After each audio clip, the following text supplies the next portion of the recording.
This is the gospel according to the IRS, Breaking Points and Church Financial Updates. And now, here's the authority, Dr. Michael Chitwood and Breaking Points. This is Breaking Points. We're going to continue our discussion today of some powerful news breaking information on designated gifts, the offering envelope, and points of consideration. Grab your pad and pen. Let's get started. On other programs, I have given you the first 3 points of consideration that you must know. Let me give you number 4, and that is this, that you must keep your offering envelopes for 7 years. You know why? Because your offering envelopes, your tithing envelopes, they are your source document. I'd like to see you keep those for 7 years. Number 5, it's important for you not to cash any checks out of the offering containers or the offering buckets. No checks can be cashed out of the offering containers or no change made from the offering containers. Number 6, it's very important for you to make sure as you go through this process that you understand the quid pro quo rules. Let me spell that for you. It's hard for me to say. It's probably hard for you to even write. Quid, Q-U-I-D, pro, P-R-O, quo, Q-U-O.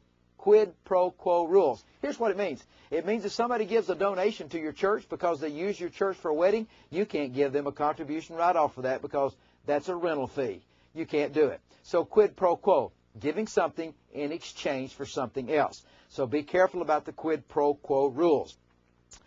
The next item I'd like to discuss with you is the $250 rule. This rule has been changed and it's been up and down. People don't understand it. Let me give it to you if I can. You understand what it says? It says this. It says that in the process of us being able to record people's contribution gifts, it's important for you to make sure that you understand that anything above $250 requires an itemization. Now, there's 2 points. A is that you can give that receipt for that $250 gift at the time they give it. But that means a lot of paperwork. That means you'd be sitting out at the altar, and every time somebody gave a check for $250 or cash for $250, you'd have to write them a receipt. That's not a practical way. The better way is just to take all the money in, itemize that on each person's contribution record, and then at the end of the year you have all those donations above $250 itemized by the date and the amount, and then all those below $250, we'll just put it in one accumulative total on line box number 1. There's a special form that we use for that. It's Form 1097. And that Form 1097 is very concise and very good because it keeps everything in place. You can also even file that with your tax return if you wanted to. Now, I'm not saying you should, but I'm saying that you could if you wanted to. So the $250 rule is very important to make sure that you're in the process of knowing just exactly what to do when it comes to knowing what to record, how to record it.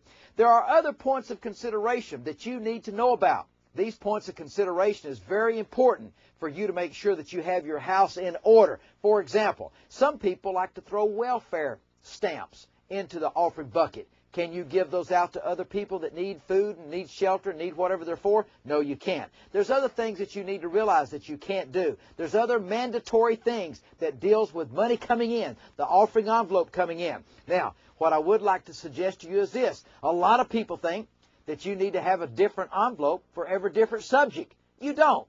You can have one envelope, and most of you that have our manual, you can turn to about page 292, I think it is, and on page 292, you'll be able to see the exact envelope that I prefer you to use. The only separate envelope that I want you to have is one for the pastor's special love offering. Now, it's illegal for you to have third Sunday love offerings, birthday love offerings, anniversary love offerings. All of those things are illegal, but if you're going to have it and do it the right way, which will come in a future teaching, it's important for you to have a separate envelope for the pastor's love offering. But for now, you can have a standard envelope, and on that envelope you can have a box or a line for tithe, a box or a line for offerings, a line for building fund, a line for mission, and even a line for others. But what's important is that you have an envelope that allows you the documentation and the audit trail that you'll need in case the IRS comes and audits your church. And ladies and gentlemen, don't you think that they don't have the power to do that?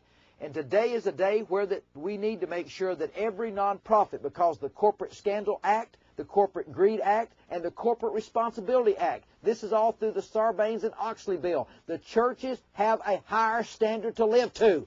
I'm encouraging you, I'm exhorting you today, please make sure that you have your house in order, because you'll find out that God will bless a house that's in order. I'll tell you what He won't do. God cannot bless a mess. So tomorrow, I'm Michael Chitwood. Breaking Points gives you the latest IRS updates and tax law. Pastor, if the IRS came to your church today, what would you say? If you really want your house of worship in order, call 1-800-345-9117.